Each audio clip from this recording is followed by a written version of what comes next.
Thiên sơn lu, thiên sơn lu, lâu bị cái đình thiên sơn lu, aku ke alu le ana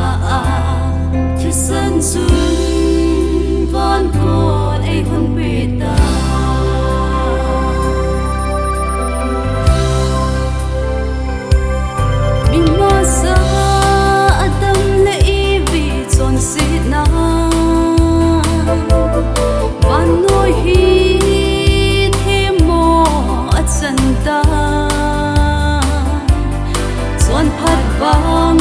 Thêm trong đình thì thấy ta lâu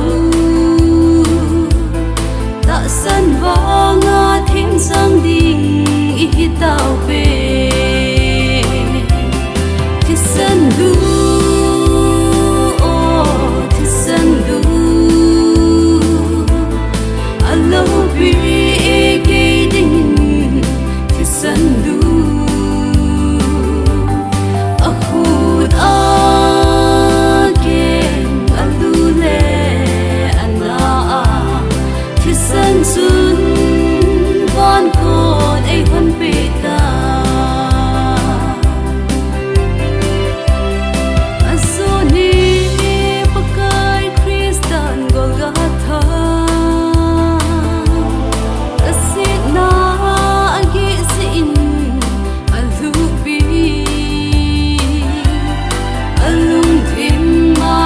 sige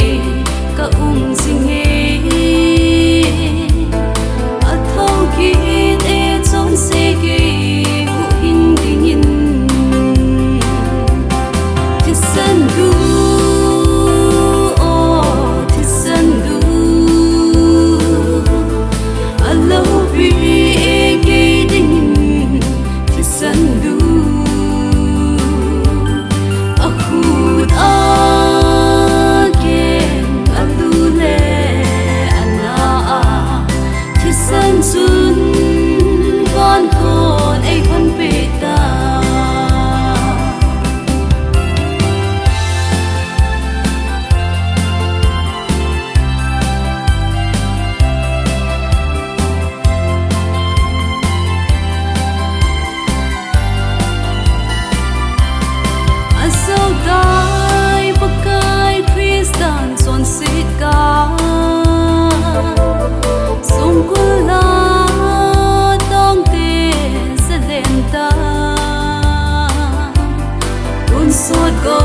lo không pi đi ai là tao về thì sân vắng thiên giang đình ý tao